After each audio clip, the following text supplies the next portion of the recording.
ما شاء الله لا حول ولا قوة إلا بالله العلي العظيم.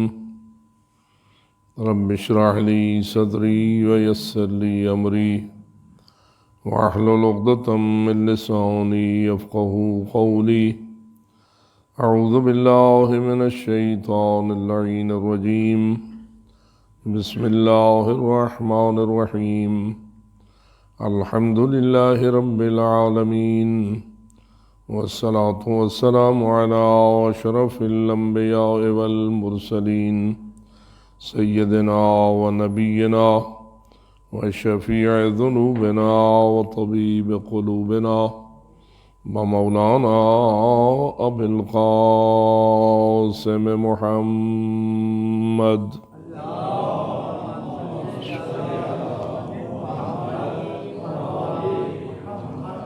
والصلاة والسلام على أهل بيته الطيبين الطاهرين المعصومين الغر الميامين المنتجبين المكرمين الذين قال الله تعالى في حقهم: إنما يريد الله ليذهب عنكم الرجس أهل البيت ويطهركم تطهيرا.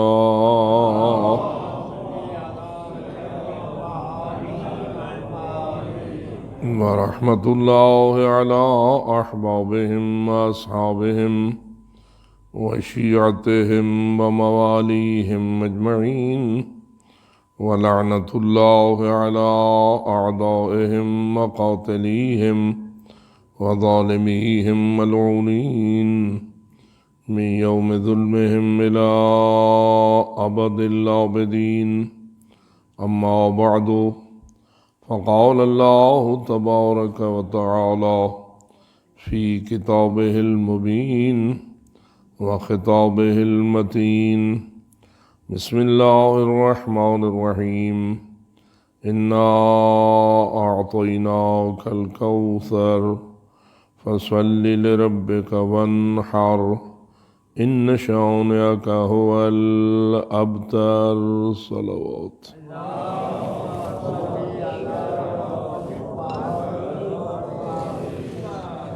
اور دیگر بآواز بلند صلوات.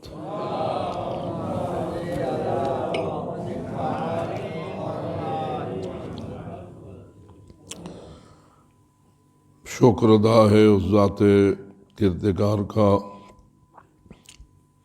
جس نے سورہ فاتحہ کی ابتدا میں اپنا تعارف کروایا اور فرمایا: الحمدللہ رب العالمین، کہ ساری تعریفوں اور حمد و ثنا کا مستحق وہ اللہ ہے جو سارے جہانوں کا وحدہ لا شریک رب ہے۔ اس نے یہ کائنات خلق فرمائی تو فقط اس کائنات کو خلق نہ فرمایا، بلکہ اس کے ساتھ اس کائنات کے ختم کرنے کا بھی اعلان کیا، اور اس کے بعد ایک اور نئے جہان کو بھی آباد کرنے کا اعلان فرمایا۔ جس طرح ہم اصول دین 5 مانتے ہیں، اور پہلے اس میں توحید ہے، دوسرے عدل ہے، تیسرے نبوت ہے، چوتھے امامت ہے، تو اصول دین میں سے 5واں اصل قیامت ہے، اور ان میں سے ہر ایک پر 100% ایمان رکھنا ضروری ہے۔ یہ تو نہیں ہو سکتا کہ بندہ توحید کو 100% مانے اور عدل کو 100% نہ مانے، یا عدل کو 100% صحیح مانے، نبوت پہ ایمان کمزور ہو، یا نبوت پر ایمان پورا ہو، امامت پر ایمان کمزور ہو۔ امامت پر ایمان اگر مضبوط اور پورا ہو تو ہم سب پر لازم ہے کہ ہم قیامت پر بھی 100% ایمان رکھیں۔ اور قیامت کا مطلب بظاہر یہ ہے کہ جس رب العالمین نے اس کائنات کو بنایا ہے اس نے اس کائنات کو تباہ بھی کرنا ہے۔ یہ نہیں ہے کہ بنا سکتا ہے تو مٹا نہیں سکتا، بلکہ جس ارادے کے ساتھ وہ بنا سکتا ہے اسی ارادے کے ساتھ وہ اسے ختم بھی کر سکتا ہے۔ نہ بنانے میں اس کی کوئی زیادہ طاقت لگتی ہے اور نہ گرانے میں اس کا کوئی زیادہ زور لگتا ہے۔ اس کو بنانے کے لیے بھی اس کا ایک ارادہ کافی ہے اور اس کو مٹانے کے لیے بھی اس کا ایک ہی ارادہ کافی ہے۔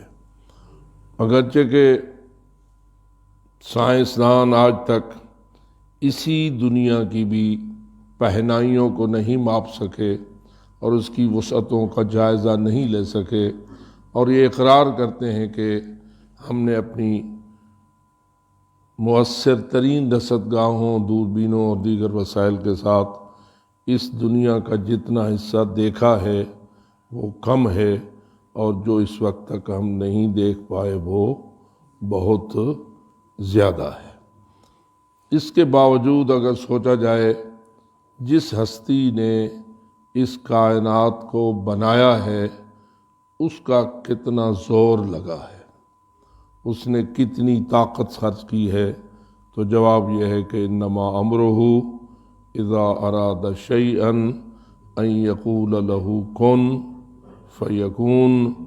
اس کا امر یہی کچھ ہے کہ جب وہ ارادہ کرتا ہے اس بات کے کہنے کا کہ ہو جا تو وہ شے ہو جاتی ہے، اور اس میں کوئی زور نہیں لگتا۔ پھر سوال یہ ہے کہ آیا اس نے اس جہان کو ہمیشہ رہنے کے لیے بنایا ہے یا اس کو ختم کرنے کے لیے بھی اس نے اعلان فرمایا ہے؟ تو ہمارے ایمان کا جیسے وحدہ لا شریک اللہ کو ماننا ہمارا ایمان ہے، اس کے عادل ہونے پر ہمارا ایمان ہے، نبیوں کی نبوت اور رسولوں کی رسالت پر ہمارا ایمان ہے، علی اور ان کی پاک اولاد کی ولایت و امامت پر ہمارا ایمان ہے، ایسا ہی ہمارا ایمان اس بات پر ہے کہ اس کائنات کو جس نے بنایا ہے اس نے اس کائنات کو تباہ کرنے کا اعلان بھی فرمایا ہے۔ بنایا ہے تو بھی حکمت کے تحت، مٹائے گا تو بھی حکمت کے تحت۔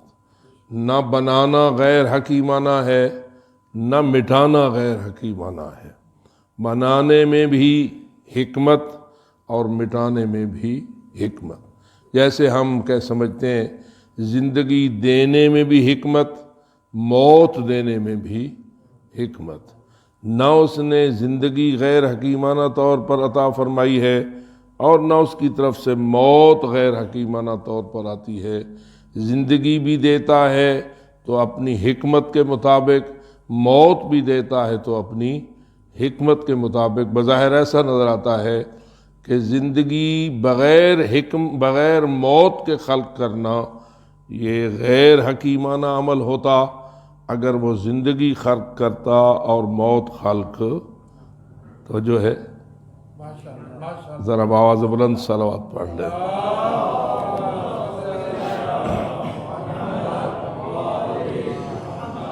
تھوڑا سا اپنے دل کی طرف توجہ کیجئے۔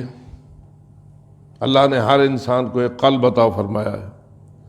اس قلب سے یہ پوچھئے کہ جناب دل صاحب، آپ کتنا عرصہ زندہ رہنا چاہتے ہیں؟ ایک صلوات بھی پڑھ لیجئے۔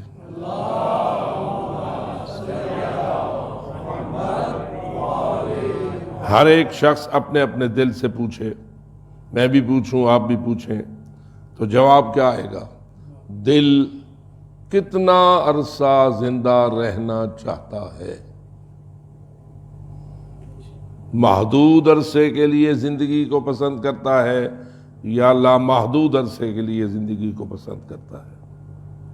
تو جواب یہ آئے گا کہ دل چاہتا تو لامحدود زندگی ہے، بدن بیچارہ ساتھ نہیں دے سکتا، ورنہ دل تو کبھی زندگی کو واپس دینے کو پسند نہیں کرتا۔ ایسا ہے یا نہیں؟ میں ویسے بناوٹ کر رہا ہوں، یہ حقیقت یہی ہے۔ جس چیز کا دل ہمیشہ زندہ رہنے کو پسند کرتا ہے، وہی جن کے صدقے یہ زندگی ملی ہے ان پہ ایک صلوات تلاوت صلی علی محمد وآلہ۔ اب دل کیا چاہتا ہے کہ میں ہمیشہ زندہ رہوں۔ بتائیے دل میں یہ ہمیشہ کی زندگی سے محبت ہم نے خود ڈالی ہے یا جس نے دل بنایا ہے اس نے یہ محبت ڈال کے ہمیں دل عطا فرمایا ہے؟ ہم نے کوئی گولی کھائی، ہم نے کوئی اپنے آپ کو ٹیکا لگایا، ہم نے کوئی ایسا انداز اپنایا جس سے ہم نے اپنے دل میں ہمیشہ کی زندگی کی محبت کو ڈال دیا، یہ جانتے ہوئے بھی کہ ہم ہمیشہ زندہ نہیں رہیں گے۔ ہمیں یقین ہے یا نہیں کہ ہم نے مر جانا ہے؟ کل نفس ذائقۃ الموت۔ کبھی کبھی میں یہ بھی عرض کرنے کی سعادت پاتا ہوں، اگر اللہ نہ فرماتا کل نفس ذائقۃ الموت، اور ہم موت کا جو موجودہ سسٹم ہے، نظام ہے، اس کو دیکھتے، قرآن اس کی بات نہ بھی کہتا، تو کیا ہم سسٹم کو دیکھ کر اس بات پر مجبور تھے یہ نہیں کہ ہم مان لیتے کہ ہم نے آخر مرنا ہے؟ جو لوگ منکر خدا ہیں کیا وہ موت کو مانتے ہیں یا نہیں؟ جو منکر رسول ہیں موت کے حق ہونے کو مانتے ہیں یا نہیں؟ منکر دین ہیں مرنے کو مانتے ہیں یا نہیں؟ بڑے بڑے ملحد العادین جن کا دین سے کوئی تعلق نہ تھا، جیسے کہ مثلا لینن، سٹالن، ماؤ زیتونگ، ہگل اور اس قسم کے بڑے بڑے فلاسفر جن کے بڑے اونچے نام ہیں، کیا وہ موت کے آنے سے منکر تھے یا اپنے مرنے کے بارے میں اقرار کرتے تھے؟ ہر کوئی مانتا تھا کہ میں نے مرنا ہے۔ معلوم ہوا کہ موت کا سسٹم ہی ایسا ہے کہ کوئی زندہ اپنے مرنے سے منکر نہیں ہو سکتا۔ بآواز بلند صلوات۔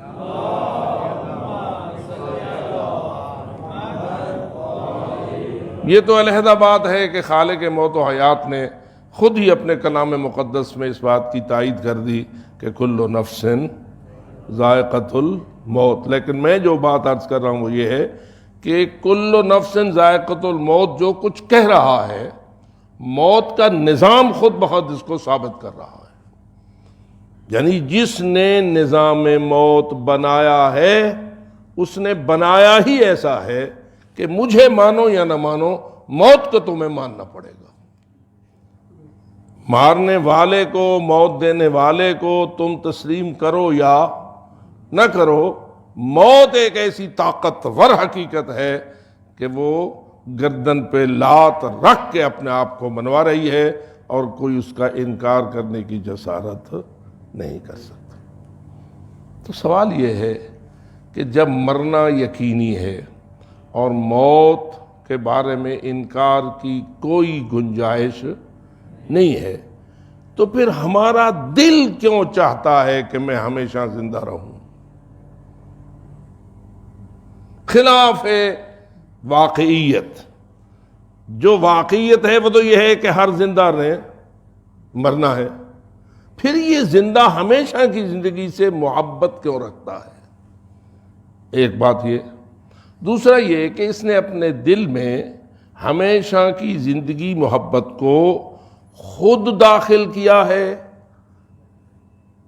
یا جس نے اسے دل دیا ہے اس نے دل میں ابدی زندگی سے محبت رکھ کے اس کو وہ دل دے دیا ہے؟ تو ہمارا جواب کیا بنے گا؟ ہم نے اپنے دل میں زندگی کی خواہش کو، ابدی زندگی کی خواہش کو خلق کیا، یا جس نے دل بنایا اس نے دل میں یہ خواہش رکھی؟ تو جواب یہی بنتا ہے کہ دل کے خالق نے دل بنایا ہی ایسا ہے کہ جس میں ابدی زندگی کی محبت کو رکھ کے وہ دل ہمارے حوالے کر دیا ہے۔ اب ہم یہ یقین رکھتے ہوئے بھی کہ ہم نے مر جانا ہے، پھر بھی دل چاہتا ہے کہ ہم ہمیشہ زندہ رہیں۔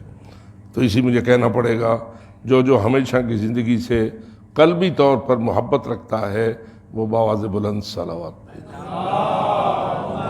صلی اللہ علیہ۔ اور یہ صلوات مجھے اس لیے بھی اچھی لگتی ہے کہ ہمارا ایمان ہے کہ جن پہ ہم صلوات بھیجتے ہیں انہی کے صدقے ہمیں زندگی نصیب ہوئی ہے۔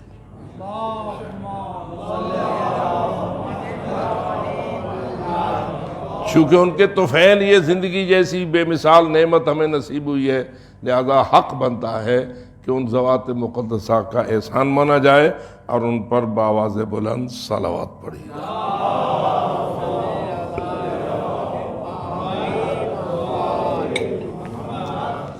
ایک پہلو تو یہ ہے کہ ہمارا دل، ہر زندہ کا دل ہمیشہ زندہ رہنے سے محبت رکھتا ہے۔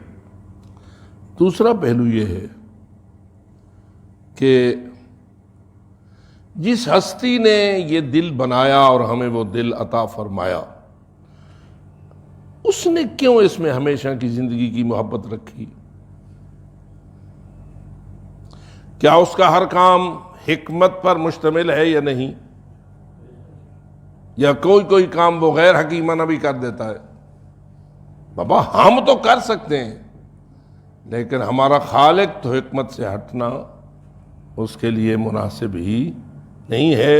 وہ حکیم علیم ہے، وہ کوئی کام بغیر حکمت کے، وہ اس نے ایسی مخلوق خلق کر دی ہے کہ ان اکمل مخلوقین، ائمہ ہدی اور معصومین، خود رسول اکرم صلی اللہ علیہ وآلہ وسلم کی تعریف بھی اللہ یہی کرتا ہے کہ وہ بھی کوئی کام بغیر حکمت کے نہیں کرتے۔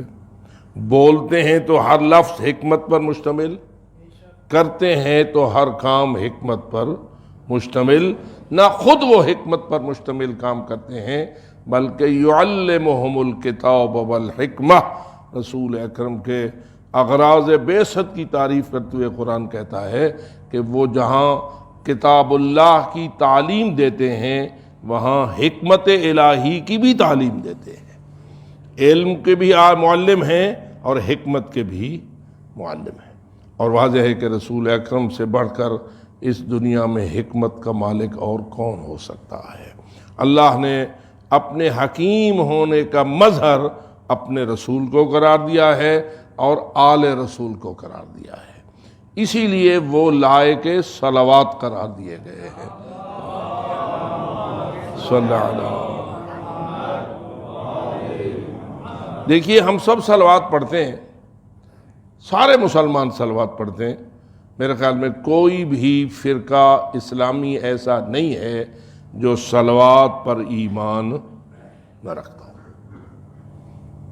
ہم بھی صلوات پر ایمان رکھتے ہیں تو ہمارے سارے برادران اسلامی بھی صلوات پر ایمان بھی رکھتے ہیں اور صلوات پڑھتے بھی ہیں، لیکن کہیں کوئی فرق بھی ہے، اس فرق کی طرف تھوڑی سی توجہ ضروری ہے۔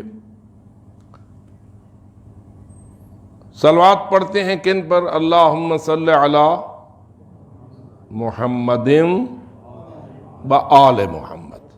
ایسا نہیں ہے کہ کوئی اللہم صلی علی محمد پہ رک جاتا ہو، جتنے بھی ہیں سارے ہی محمد و آل محمد یا محمد و علی آل محمد۔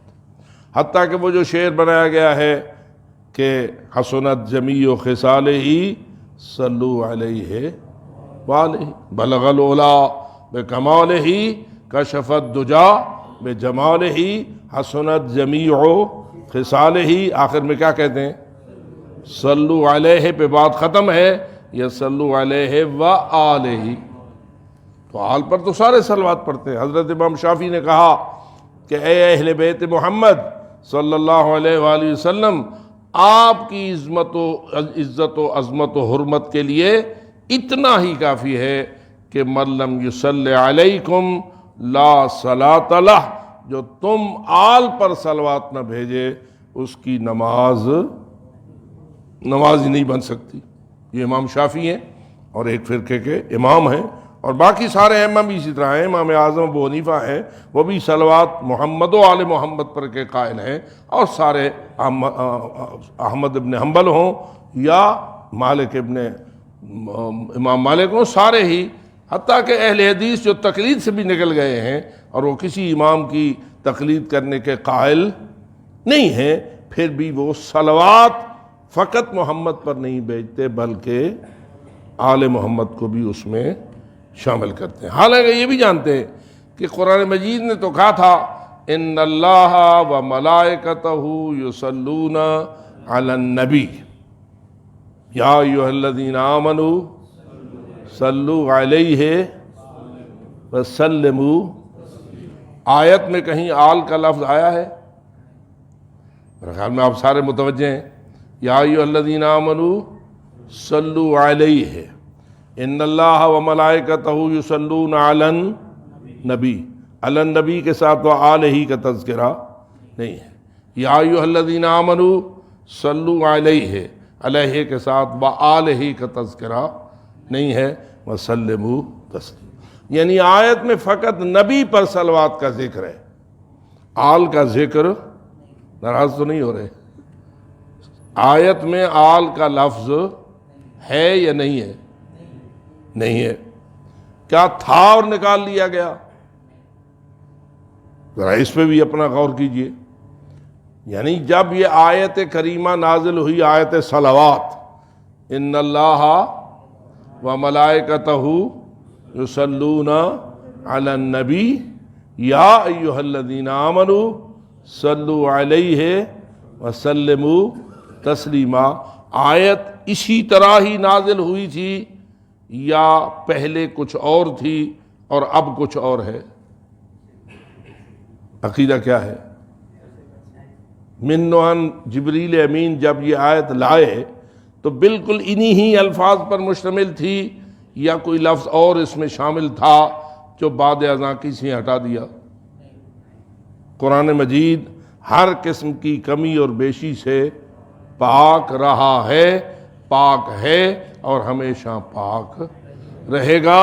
اللہ نے ضمانت دی ہے انا نحن نزلنا الذکر وانا لہ لحافظون، یہ قرآن، یہ ذکر ہم نے خود نازل کیا ہے اور ہم ہی اس کی حفاظت کے ذمہ دار ہیں۔ ہم ایسا سسٹم قائم کر چکے ہیں کہ قرآن میں نہ کوئی کمی ہوگی اور نہ کوئی بیشی ہوگی۔ یہ ٹھیک ہے کہ کچھ لوگ ہمارے اوپر مختلف قسم کے الزامات لگانے کے عادی ہیں اور کہتے ہیں کہ شیعہ آل محمد تحریف قرآن کے قائل ہیں، لیکن یہ سوائے جھوٹ کے اور کچھ نہیں ہے۔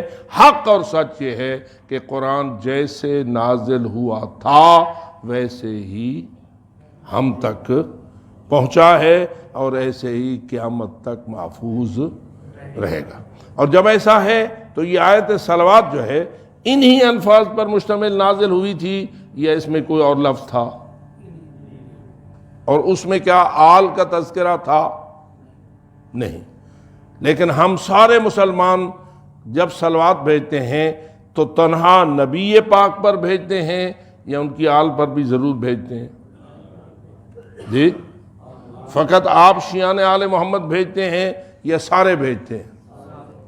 جتنے بھی فرقے ہیں، 73 ہیں، کم ہیں، بیش ہیں، ہمیں اس سے بحث نہیں ہے، جتنے بھی لا الہ الا اللہ محمد الرسول اللہ صلی اللہ علیہ وآلہ وسلم پڑھنے والے مسلمان ہیں، آگے ان کے جتنے بھی باہمی اختلاف ہو جائیں، لیکن صلوات کے بارے میں سب کا اتفاق ہے کہ رسول پر ہی فقط صلوات نہیں بلکہ آل رسول پر بھی صلوات ضروری ہے اور سارے ہی اس پر عمل پیرا ہیں۔ آپ بھی ایک صلوات پڑھ لیجئے۔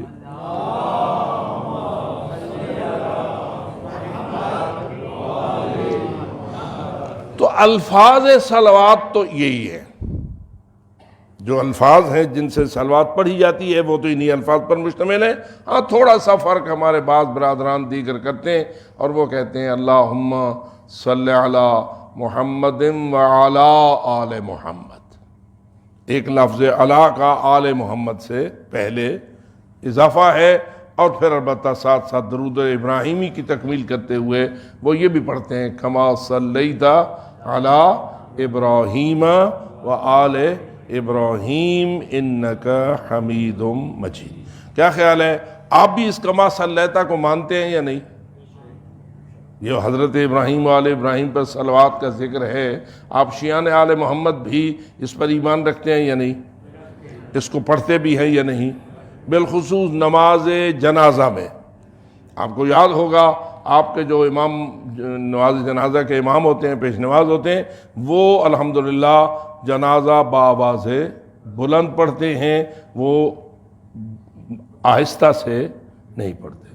اور دوسری تکبیر کے بعد صلوات ہے، اور وہ صلوات کس طرح پڑھتے ہیں؟ اللہم صلی علی محمد وآل محمد وبارک وسلم علی محمد وآل محمد وارحم محمد وآل محمد کافضل ما صلیت علی ابراہیم وآل ابراہیم انک حمید مجید۔ تو کیا خیال ہے، ہم اس صلوات درود ابراہیمی کے اوپر ایمان رکھتے ہیں یا نہیں؟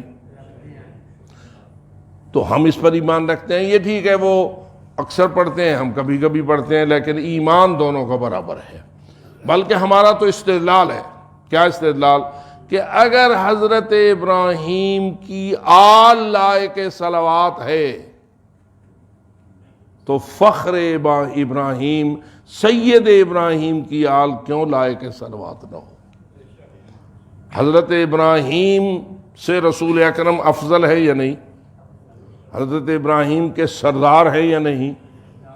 سردار ہیں۔ تو اگر ابراہیم علیہ السلام پر صلوات ہے اور ان کی آل پر بھی ساتھ صلوات ہے تو رسول اکرم اور ان کی آل سے اس سے زیادہ بہتر لائق صلوات ہے۔ بلکہ ہمارا ایمان جو ہے، جس کی طرف میں اشارہ کرنا چاہتا ہوں وہ یہ ہے کہ ہم آل محمد کو سب سے افضل مانتے ہیں بعد از رسول۔ کیا مانتے ہیں ہم؟ اپنا ایمان تھوڑا سا روشن ہو جائے۔ آل محمد کو ہم رسول اکرم کے بعد سب سے افضل، سب سے اشرف، سب سے اعلیٰ، سب سے اولا، بلکہ سب کے مولا مانتے ہیں۔ اور یہ سب کے مولا ہونے کا لفظ ہم نے خود رسول اکرم سے لیا ہے، کہ جنہوں نے میدان غدیر میں علی حیدر کرار کا ہاتھ پکڑ کے فرمایا تھا من کنت مولا ہو فہذا علی مولا، جس کا میں مولا اس کا یہ علی مولا۔ اب جو بھی رسول اکرم کو اپنا مولا مانتا ہے، رسول کے مولا مانتے ہوئے اس پر فرض ہو جاتا ہے کہ وہ علی کو بھی اپنا مولا مانے، ورنہ اس نے اگر علی کے مولا ہونے کا انکار کیا تو اس نے رسول کے بھی مولا ہونے کا انکار کر دیا۔ جب رسول اکرم فرما رہے ہیں کہ جس کا میں مولا ہوں اس کا یہ علی مولا ہے، تو جس کا علی مولا، آل محمد ان سب کی مولا۔ تو اس لیے ہمارا ایمان تو یہ ہے، جو ہم شیعان آل محمد ہے، ہمارا ایمان کیا ہے کہ رسول اکرم کے بعد اس پوری کائنات میں سب سے افضل ہیں آل محمد، سب سے اشرف ہیں آل محمد، سب سے اعلیٰ ہیں آل محمد، سب سے اولا ہے آل محمد، اور سب کے مولا ہے آل محمد۔ جو یہ مانتا ہے بآواز بلند صلوات۔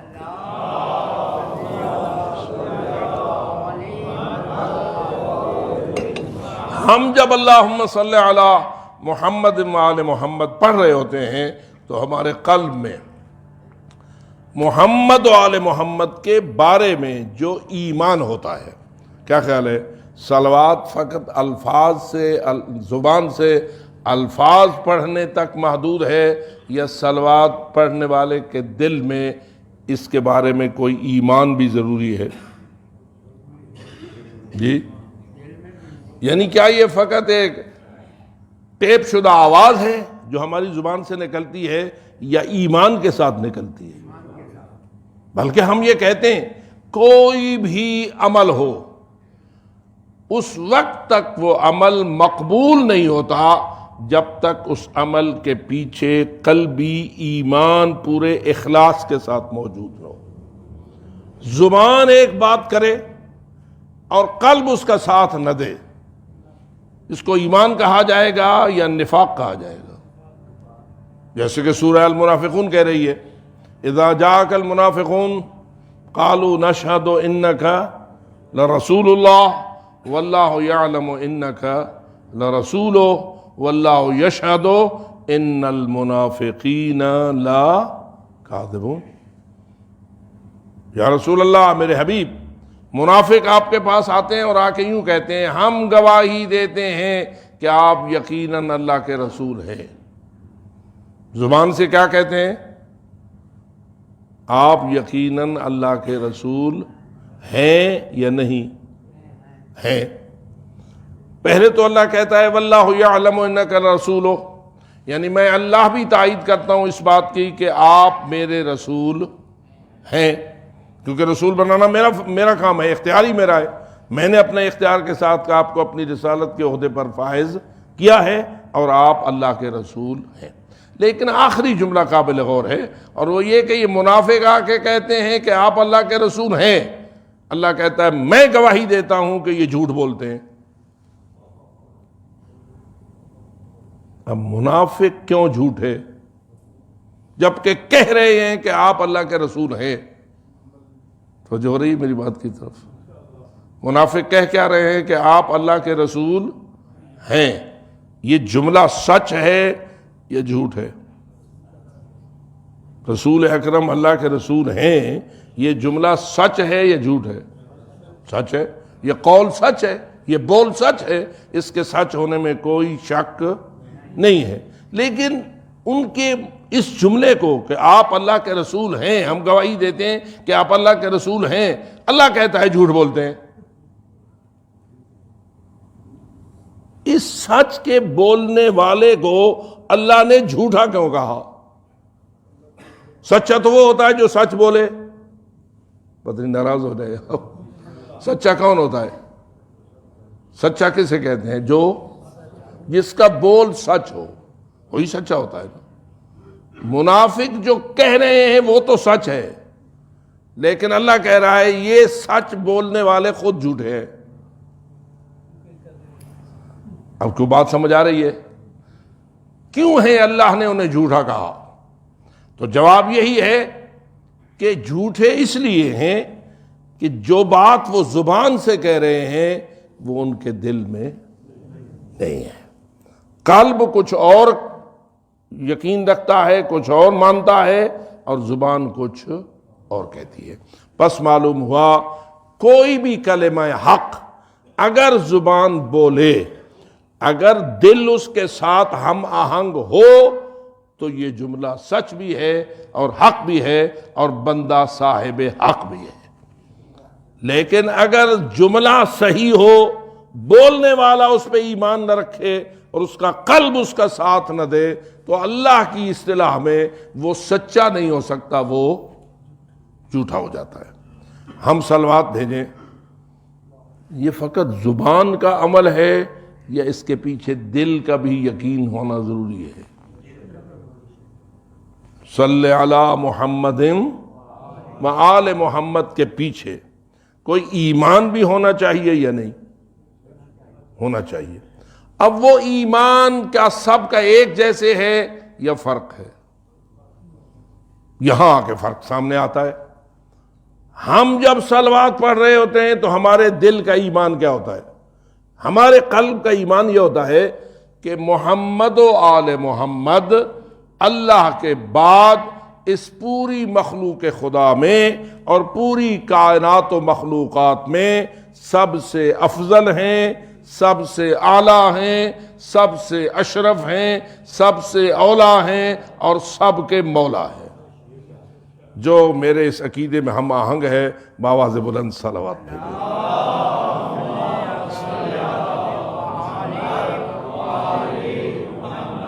اب میرا سوال دیگر برادران اسلامی کے بارے میں ہے، کیا دیگر برادران اسلامی بھی اسی عقیدے پر صلوات بھیجتے ہیں؟ ماشاءاللہ آپ زیادہ ہم سے زیادہ اپنے عوام میں رہتے ہیں، مختلف لوگوں سے آپ کی ملاقاتیں ہوتی ہیں، ان کے خیالات، ان کے نظریات، ان کے جو کچھ بھی دل کی باتیں ہیں وہ آپ کے سامنے کسی نہ کسی طریقے سے آ جاتی ہیں۔ تو جتنے بھی مختلف فرقے ہیں، کیا وہ یہی ایمان رکھتے ہیں جو ہم رکھتے ہیں؟ بالخصوص آل محمد کے بارے میں، محمد کے بارے میں صلی اللہ علیہ وآلہ وسلم تو سب ایک ہی ایمان پر ہیں کہ رسول اکرم کو سارے مسلمان سب سے افضل مانتے ہیں، سب سے اشرف مانتے ہیں، سب سے اعلیٰ مانتے ہیں، سب سے اولا مانتے ہیں، سب کا مولا مانتے۔ بات ہے آل محمد کے بارے میں، کیونکہ صلوات کن پر ہے؟ فقط محمد پر ہے یا آل محمد پر بھی ہے؟ اور اگر آل محمد پر ہے کہ یقیناً ہے، تو آل محمد کے بارے میں کیا ان کا ایمان یہی ہے جو ہمارا ہے یا فرق ہے؟ اس کے لیے ایک ہی اشارہ کافی ہے۔ کیا یہ کہا گیا نہیں کہ کچھ فرق نہیں ان چاروں میں؟ کیا خیال ہے؟ یہ ہے مشہور بات ہے یا نہیں؟ کسی ایک شخص کا خیال ہے یا ان کی پوری قوم کا یہی خیال ہے؟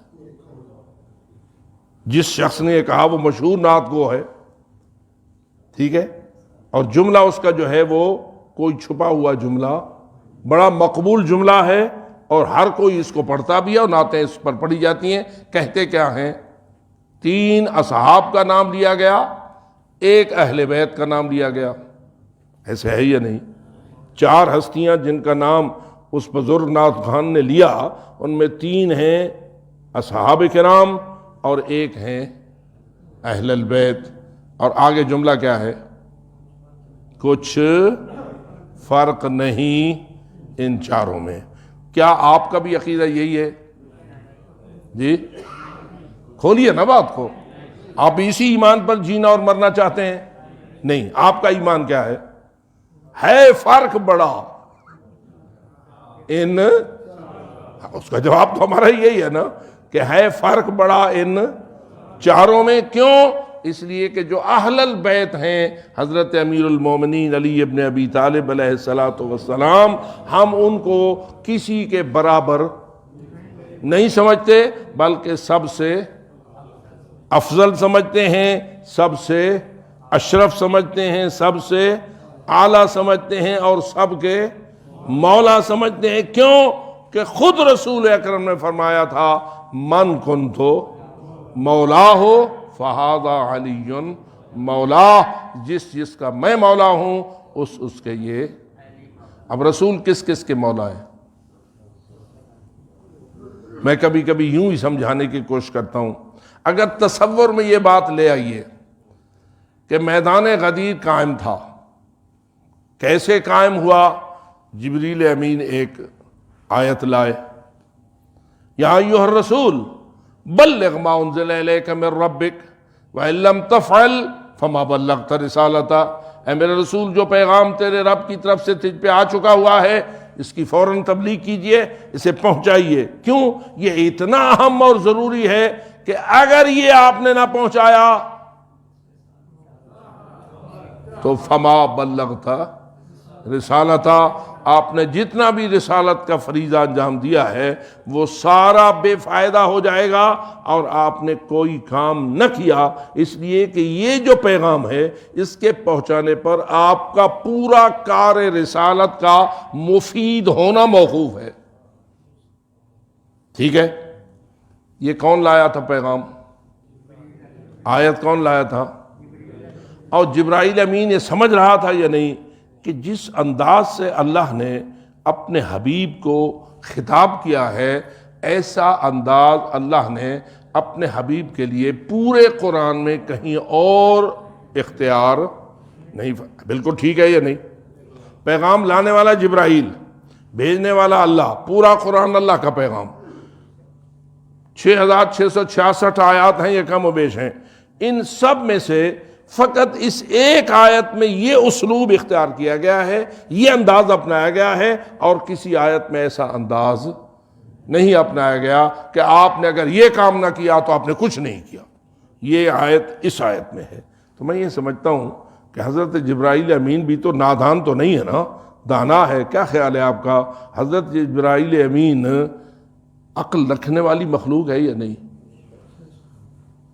جبرائیل کو آپ عقل مند مانیں گے یا نہیں؟ جی، امیر المومنین فرماتے ہیں ان اللہ تعالی خلق الملائکہ فرکب فیہم العقل وخلق البہائم فرکب فیہا الشہوہ وخلق بنی آدم فرکب فیہم العقل والشہوہ۔ اللہ نے ملائکہ کو خلق فرمایا۔ یہ کس کا کلام پڑھ رہا ہوں؟ حضرت امیر المومنین علی ولی کا کلام پڑھ رہا ہوں، اور یہی کلام حضرت امام جعفر صادق کی حدیث میں بھی موجود ہے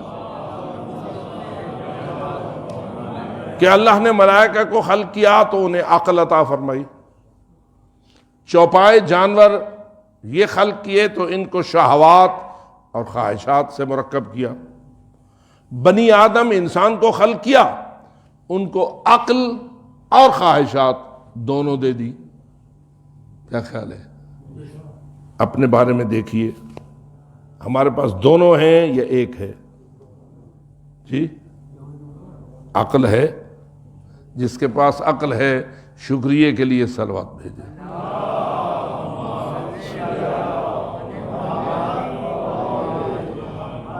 اور جس کے پاس خواہش ہے، شہوت ہے، ہوا ہے، ہوائے نفس ہے، وہ اس سے بچنے کے لیے صلوات بھیجے۔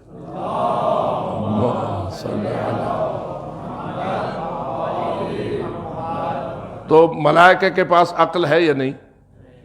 بقول حضرت امیر المومنین علی ابن ابی طالب۔ اور حیوانات کے پاس عقل نہیں ہے، باقی خواہشات، ہوائے نفس سب کچھ موجود ہے۔ انسان کے پاس دونوں ہیں یا نہیں؟ حیوان والی خواہش بھی موجود ہے، ملائکہ والی عقل بھی موجود۔ اور پھر امیر المومنین کا جملہ جو ہمارے لیے بہت بڑا بنیادی ہدایت کا جملہ ہے، وہ یہ ہے کہ من غلب عقلہ علی شہوتہ هو اعلی من الملائکہ ومن غلب شہوتہ علی عقلہ هو ادنی من البہائم۔ جو بنی آدم، جو انسان، جو بشر اپنی عقل کو سوار کر دے گا اپنی خواہشات پر اور زندگی گزارے گا عقل کے صحیح نورانی تقاضوں کے مطابق، وہ ملائکہ سے بھی اعلیٰ ہو جائے گا۔ وہ ملائکہ سے بھی اعلیٰ ہو جائے گا۔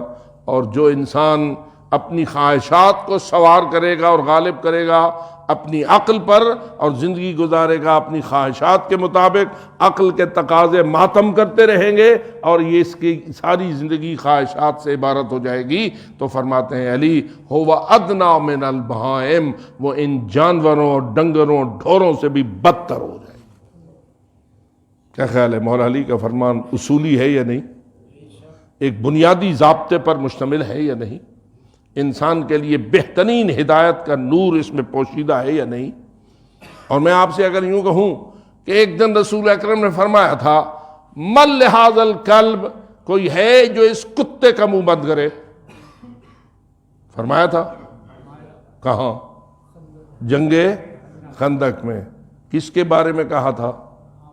جو رسول اکرم کے دروازے پہ آ کر اپنی خواہشات و شہوات میں ڈوب کر حضرت کے فرامین قدسیہ کو چیلنج کر رہا تھا اور پوری بکواس کے ساتھ بھونک رہا تھا کہ یہ تمہیں کہتے ہیں کہ اگر ہم جیسوں سے آ کے لڑو اور ہمیں مار دو تو بھی جنت تمہاری، ہم سے مارے جاؤ تو بھی جنت تمہاری، آؤ میری تلوار کے نیچے جنت تقسیم ہو رہی ہے، کوئی ہے جانے والا؟ یہ کون کہہ رہا تھا؟ عمرو بن عبد ود، جو رسول اکرم کے خیمے کے سامنے کھڑا ہوا، حضرت کے دین کی بنیادوں کو للکار رہا ہو اور حضرت کے فرامین کے ارشادات کو پاؤں تلے پامال کر کے مذاق اڑا رہا ہو اور کہہ رہا ہو ہے کوئی میری تلوار کے نیچے آئے اور جائے جنت۔ کیا خیال ہے؟ یہ خواہشات میں ڈوبا ہے یا نہیں؟ ہوائے نفس کا غرق ہونے والا بندہ ہے یا نہیں؟ ظاہر میں تو انسان ہے، دو ٹانگوں پہ کھڑا ہے، قد و قامت والا ہے، لیکن رسول کی نگاہیں دیکھ رہی ہیں کہ ظاہر میں کچھ اور ہے اور باطن میں کچھ اور۔ یہ حیوانوں سے بھی بدتر ہے، اور یہی وجہ ہے کہ ہر وہ انسان حقیقت میں حیوان سے بھی بدتر ہوتا ہے جو اپنی خواہشات کو اپنی عقل پر سوار کرے اور زندگی کس کے حوالے کر دے؟ خواہشات کے حوالے کر دے۔ آج کل دنیا اگر ڈوب رہی ہے تو خواہشات کے سمندر میں ڈوب رہی ہے، ہوائے نفس کے سمندر میں ڈوب رہی ہے، پتہ نہیں کہاں سے کہاں جا رہی ہے، لیکن دراصل اپنے آپ کو غرق سے غرق کر رہی ہے اور نتیجتاً حیوانوں سے بھی بدتر ہوتی چلی جا رہی ہے۔ اگر کوئی باریک بین نگاہوں والا ہو تو جس کو آج ترقی کے لفظ سے تعبیر کیا جا رہا ہے، اخلاقی طور پر وہ پستی ہی پستی ہے، جس کو اللہ نے کہا تھا اسفل سافلین ثم رددناہ اسفل سافلین، کہ یہ انسان ہے تو احسن تقویم کا مالک، لیکن جب اس کھاتے میں پڑتا ہے تو اتنی بڑی پستی میں چلا جاتا ہے کہ اس سے نیچے اور کسی پستی کا تصور نہیں ہے۔ قرآن نے اسے اسفل سافلین سے تعبیر کیا ہے کہ جب انسان اپنی عقل کو پامال کر کے اپنی خواہشات کا بندہ بن جائے۔ بآواز بلند صلوات۔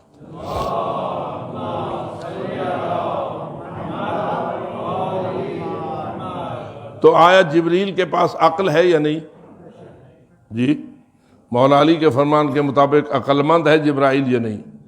اور جب وہ تمام ملائکہ کا سردار ہے تو اس کا مطلب تو یہ ہوا کہ ملائکہ سے بھی بڑی عقل کا مالک ہے، سب سے زیادہ عقل مند مخلوق ہے حضرت جبریل امین۔ اور پھر اس بات کو دیکھیے کہ اللہ نے جبریل کو اپنے قرآن کا امین بنایا ہے، اپنے کلام تورات زبور انجیل حتیٰ قرآن اس سب کا امین وحی بنا کر بھیجا ہے، تو آخر کوئی کمال ہے نا حضرت جبریل کے پاس یا نہیں؟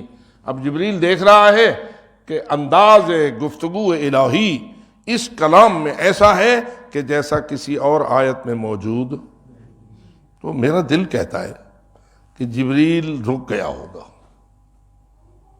کہ دیکھوں تو صحیح کہ حبیب خدا اللہ کے اس پیغام کو کیسے پہنچاتے ہیں۔ اور جبریل اس وقت دیکھ رہا ہوگا وہ منظر کہ جب رسول اکرم نے حجاج کرام کے قافلوں کو روک لیا، جو پیچھے آ رہے تھے ان کو روکا، جو آگے چلے گئے تھے ان کو واپس بلایا، پالانوں کا ممبر بنایا، خود ممبر پہ سوار ہوئے، 1,00,000 سے بڑا مجمع رسول اکرم کے سامنے حاجی مردوں اور عورتوں کا تھا، اور دھوپ کا وقت تھا، اور حضرت رسالت مآب نے کوئی ٹھنڈک کا انتظام نہیں کیا تھا۔ حالانکہ آپ کا عقیدہ کیا ہے؟ اگر رسول اعظم ایک اشارہ کرتے تو کیا بادل آ سکتے تھے یا نہیں؟ ٹھنڈی ہوائیں چل سکتی تھی یا نہیں؟ فلی ایئر کنڈیشن ماحول بن سکتا تھا یا نہیں؟ بالخصوص جب کہ بیچاروں نے رسول ہی کے حکم کے مطابق 8 دن پہلے ٹنڈ کروائے تھے۔ حاجی آخر اپنا سر منڈواتا ہے یا نہیں؟ تو مردوں کے تو سارے ٹنڈ ہو چکے تھے نا، تو 8 دن میں کتنی بڑی کھیتی اگاتی ہے؟ تو صورتحال تو یہ تھی، اور دھوپ اور درجہ حرارت وہ جو مکہ مکرمہ کے ماحول میں ہوتا ہے، اور دن کا وقت اور دوپہر کا وقت، اس میں رسول اکرم نے کوئی ٹھنڈک کا انتظام، نہ ٹھنڈے وقت کا انتظار کیا اور نہ خود کوئی معجزانہ طور پر ٹھنڈک کا انتظام فرمایا، اور دھوپ کے ماحول میں سب کو بٹھا دیا۔ جبریل یہ سارا منظر دیکھ رہا ہوگا یا نہیں؟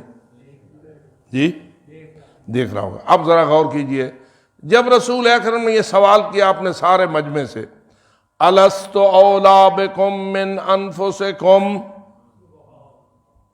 مشہور سوال ہے رسول اکرم کا، کن سے؟ حاضرین غدیر سے۔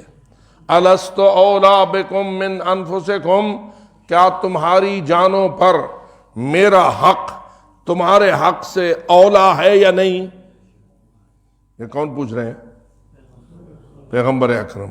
کن سے پوچھ رہے ہیں؟ حاجی مردوں اور عورتوں سے۔ میں یہ سمجھتا ہوں فقط ان سے نہیں پوچھ رہے، ہم سے بھی پوچھ رہے ہیں، ہم جو اس وقت بیٹھے ہیں۔ ہمارا عقیدہ کیا ہے؟ ہماری جانوں پر ہمارے حق سے پاک پیغمبر کا حق زیادہ ہے یا برابر ہے یا کم ہے؟ جی، جو اس ایمان پہ جینا اور مرنا چاہتا ہے باواز بلند صلوات پہ۔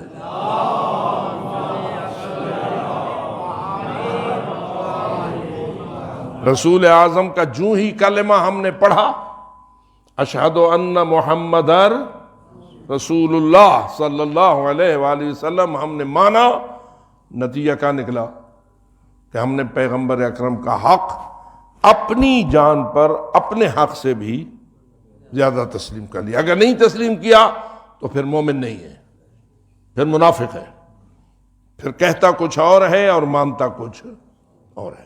اب سچا مومن وہی ہوتا ہے جو کہتا ہے وہی مانتا ہے، بلکہ کہنے سے پہلے مانتا ہے، اور قلب میں اس کے یہی ایمان ہوتا ہے کہ میرے اوپر، میرے مال پر، میری جان پر، میری اولاد پر پاک رسول کا حق میرے حق سے بھی زیادہ ہے۔ اب سب نے کہا بلا یا رسول اللہ۔ میں جو تصور دے رہا ہوں وہ یہ ہے، میں تھوڑا سا جبریل وہاں جو کہ میدان غدیر میں موجود ہے نا، اس سے پوچھ رہا ہوں، حضرت جبرائیل صاحب ذرا آپ بھی رسول کے سوال کا جواب دیں۔ رسول اکرم کیا پوچھ رہے ہیں کہ تمہاری جانوں پر میرا حق تمہارے حق سے زیادہ ہے یا نہیں؟ اب ذرا آپ ہی بتائیے جبرائیل امین کیا جواب دے، ہاں یا نہیں؟ جبرائیل کے بارے میں بھی کوئی آپ نظریہ تو اپنائیے نا۔ جبرائیل پر رسول اکرم کا حق جبرائیل کے اپنے حق سے بھی زیادہ مانوں یا نہ مانوں؟ یعنی جبرائیل کا مولا رسول اکرم کو تسلیم کروں یا نہ کروں؟ جی، آپ کا دل کیا مانتا ہے؟ جی، ہم انسانوں کے فقط مولا ہیں یا ملائکہ کے بھی مولا ہیں؟ ان اللہ وملائکتہ یصلون علی النبی، اللہ اگر صلوات بھیجتا ہے تو سارے ملائکہ بھی پاک پیغمبر پر صلوات بھیجتے ہیں۔ ملائکہ کے اپنا سردار مان کے صلوات بھیجتے ہیں یا اپنے برابر سمجھ کے صلوات بھیجتے ہیں؟ ماننا پڑتا ہے۔ تو اس کا مطلب یہ ہوا کہ حضرت رسالت میں آپ فقط انسانوں کے مولا نہیں، فقط جنات کے مولا نہیں، بلکہ فرشتوں کے بھی مولا ہیں۔ فرشتوں کے مولا ہیں تو فرشتے جھولے جھلاتے ہیں، فرشتوں کے مولا ہیں تو فرشتے چکی چلاتے ہیں، فرشتوں کے مولا ہے تو فرشتے اس گھر کی خدمت کرنے کو اپنے لیے باعث فخر سمجھتے ہیں۔ یہ معمولی باتیں نہیں ہیں۔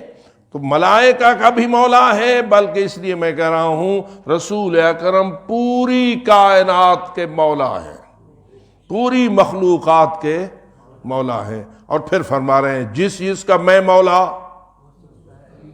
اس کا علی مولا۔ اب علی کس کس کے مولا ہو گئے؟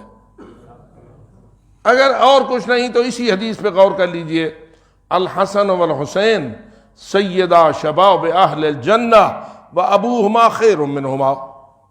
حسنین کتنے جنتیوں کے سردار ہیں؟ جی، سارے جوانان جنت کے سردار ہیں، اور جنت میں جتنے بوڑھے ہوں گے ان کے سردار نہیں ہوں گے؟ فرمائیے، پہلے تو یہ حل کیجئے مسئلہ کہ سفید ریش کتنے جنت میں ہوں گے؟ جی، یہ جتنے سفید ریش فوت ہوئے تو یہ بات آپ کے لیے باعث اطمینان ہے کہ ہو جاؤ بوڑھے۔ ابراہیم بھی بوڑھے ہو گئے، حضرت نوح بھی بوڑھے ہو گئے، حضرت زکریا بھی بوڑھے ہو گئے۔ 1,24,000 پیغمبروں میں اکثریت ضعیف العمر ہو کے فوت ہوئی، لیکن جنت میں جائیں گے سارے نبی یا نہیں؟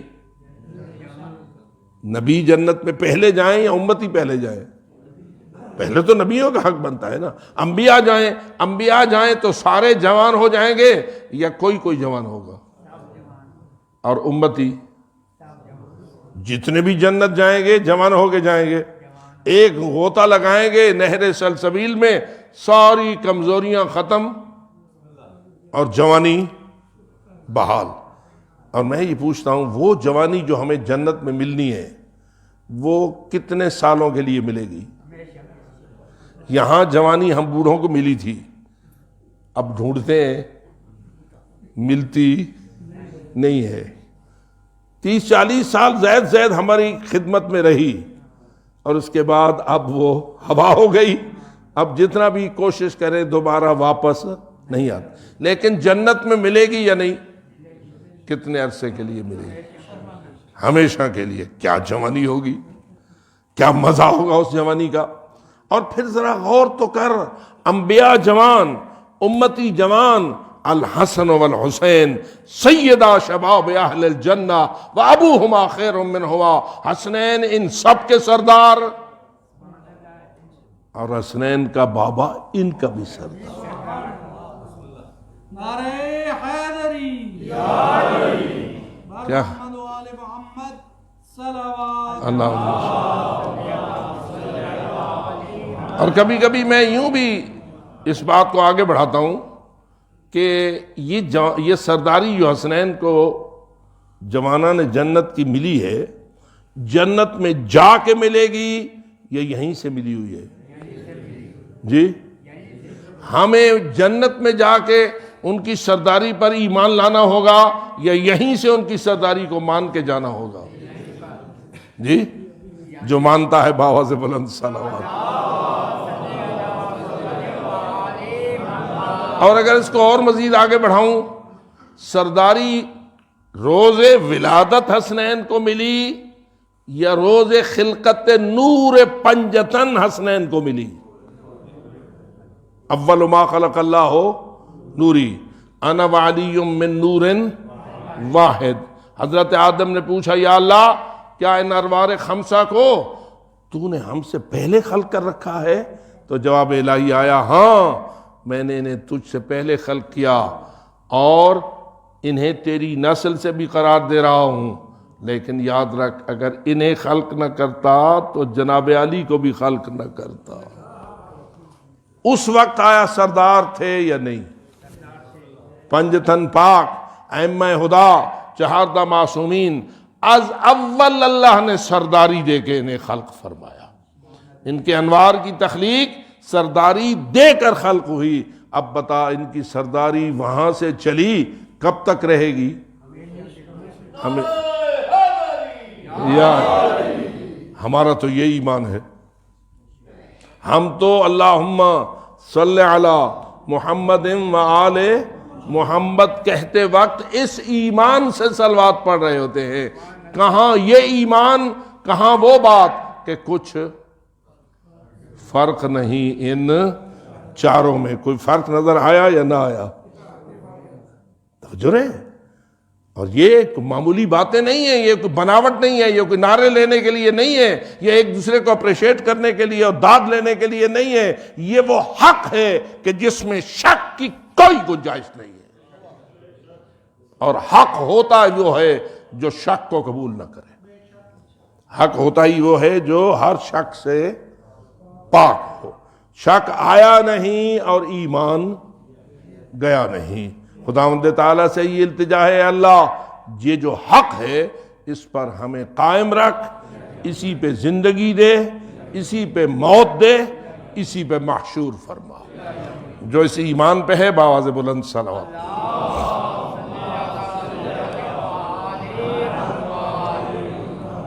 جن ہستیوں کو اللہ نے یہ شان عطا فرمائی ہے، جن کو یہ عزت عطا فرمائی ہے، ان میں سے ایک بی بی حضرت فاطمۃ الزہرا سلام اللہ علیہا۔ کتنی عزت ہے اس بی بی کی، کتنا بلند منزلت ہے اس سیدہ طاہرہ کی، کیا مقام عالی ہے اس بی بی کا۔ کہتے تھے ہمارے ایک عالم دین مرحوم، انہیں اللہ غری کو رحمت کرے، میں نے ان سے سنا تھا یہ جملہ کہ جہاں سلسلہ نبوت ختم ہوتا ہے اور جہاں سے چشمہ امامت پھوٹتا ہے، اس مرکزی نقطے کا نام ہے فاطمہ۔ آپ اندازہ تو لگائیں کس مقام پہ رکھا ہے اللہ نے اس بی بی طاہرہ کو، کیا عزت و عظمت عطا فرمائی ہے اس بی بی طاہرہ کو، اور کس طریقے سے اللہ نے ان کے لیے اس کائنات کو خلق کیا ہے اور ان کی محبت ہمارے ایمان کا حصہ بنائی ہے۔ لیکن میں آپ سے پوچھتا ہوں، جسے اللہ اتنی عزت کا مالک بنایا تھا، کیا اس امت نے انہیں یہ عزت عطا فرمائی؟ اگر یہ ان کو اس حد تک عزت دیتے تو کبھی یہ جملہ بی بی کی زبان پہ نہ آتا، صبت علی مصائب لو انہا صبت علی الیام سرن اللیالیا۔ اے بابا، مجھ پر مصائب کے وہ پہاڑ توڑے جا رہے ہیں، اگر وہ سفید دنوں پہ آتے تو سیاہ راتوں میں بدل جاتے۔ گویا بی بی کا یہ جملہ اس نقطے کی طرف اشارہ ہے کہ کہاں 18 سال کی جوانی اور کہاں عصا کا سہارا لے کے چلنے کی مجبوری۔ گویا سفید دن اس طرح سیاہ راتیں بنتی ہیں جس طرح بی بی کی جوانی اس طرح ضعیفی میں بدل گئی۔ اور یہ وہ مصیبت ہے کہ جو بی بی طاہرہ کو سید الانبیاء نے اپنی زندگی کے آخری حصے میں بڑی واضح الفاظ سے بتائی تھی۔ اے میری بیٹی، بلکہ میں نے روایات میں پڑھا جب رسول اکرم اپنی زندگی کے آخری ایام میں صاحب فراش ہوئے اور چند دن مریض رہے، بستر پہ ہوتے تھے، تو بیٹی تیمارداری کرتی تھی۔ سب سے بڑی تیماردار اپنے بابا کی زہرا بتول ہی ہوا کرتی تھی، اور جو ہی زہرا مولا رسول اکرم کے حجرے میں داخل ہوتی اور بیٹی پر نگاہ سید الانبیاء کی پڑتی تو روایت کہتی ہے رسول کا گریہ شروع ہو جاتا۔ رسول اکرم رونے روتے روتے روتے اتنے روتے کہ آپ کی ریش اطہر آپ کے آنسوؤں سے بھیگ جاتی۔ عزادارو، اب ذرا خود تو سوچو، ان آخری ایام میں زہرا کو دیکھ کر رسول اکرم کا گریہ کرنا، اس کا کیا فلسفہ تھا؟ گویا یہی نظر آتا ہے رسول یہ یاد کرتے ہوں گے میرا وقت بھی قریب آ رہا ہے اور میری زہرا کی مصیبتوں کا زمانہ بھی شروع ہونے والا ہے، اور میرے بعد میری بیٹی کے ساتھ کیا سلوک کیا جائے گا۔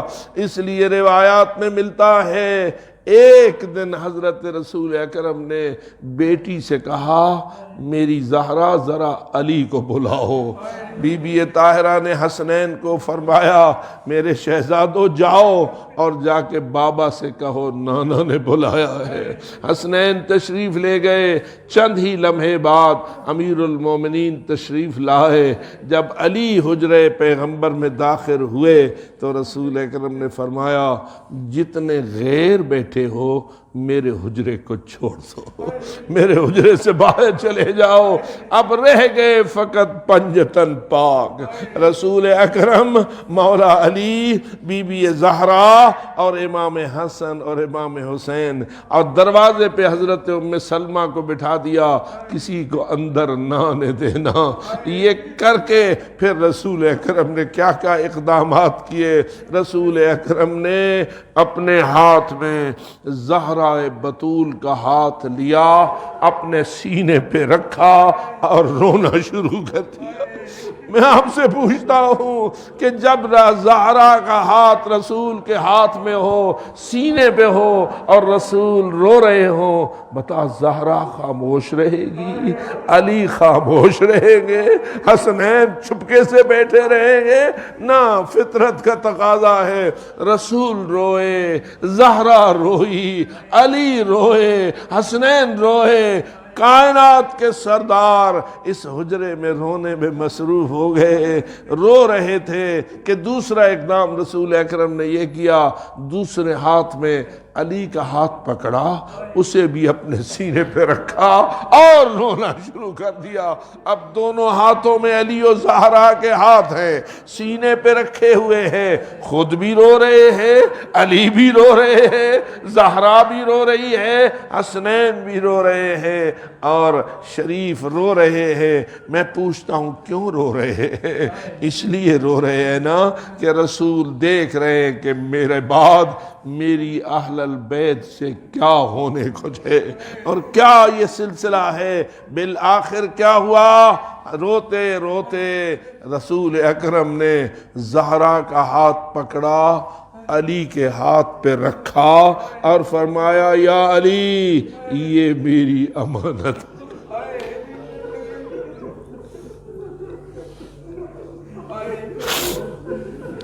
یا علی یہ میرے اللہ کی بھی امانت ہے اور میری بھی امانت ہے، علی میں تمہارے سپرد کرتا ہوں، اس کی حفاظت کرنا، اس کا خیال رکھنا۔ اب بتا علی ولی کے قلب کا کیا حال ہوگا، زہرا بتول پہ کیا وقت آیا ہوا ہوگا، حسنین شریفین کس کیفیت میں ہوگے، کائنات کے سردار، شباب اہل الجنہ کے سردار رو رہے ہیں۔ علی کے ہاتھ میں زہرا کا ہاتھ ہے، بطور امانت دیا گیا ہے۔ میں آپ سے پوچھتا ہوں علی نے اس امانت کی حفاظت میں کوئی کوتاہی کی؟ بس اتنا ہی کہہ کے خاموش ہو جاتا ہوں۔ وقت وہ آیا جب علی حیدر کرار نے رسول اکرم کی اس امانت کو سپرد خاک کیا۔ قبر کے کنارے کھڑے تھے، روزے رسول کی طرف رخ کیا ہوا تھا اور فرما رہے تھے یا رسول اللہ آپ کی امانت آپ کے حوالے ہو گئی، اپنی بیٹی سے پوچھ لینا آپ کے بعد آپ کی امانت کے ساتھ کیا سلوک ہوا۔ عزادارو روئے نہ تو بندہ کیا کرے، امانت کا وہ حال ہوا، امانت کے ساتھ وہ سلوک ہوا کہ پسلیاں ٹوٹ گئی۔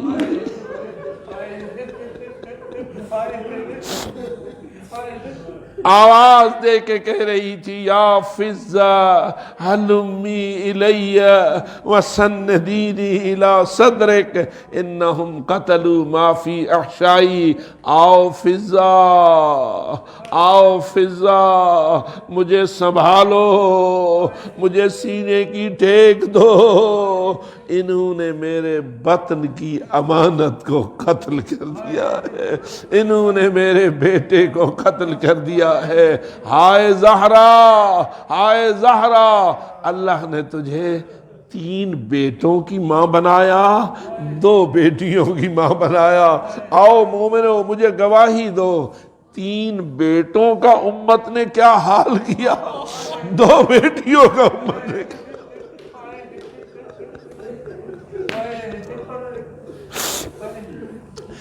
انسان تذکرہ کرے تو جگر باہر کو آتا ہے۔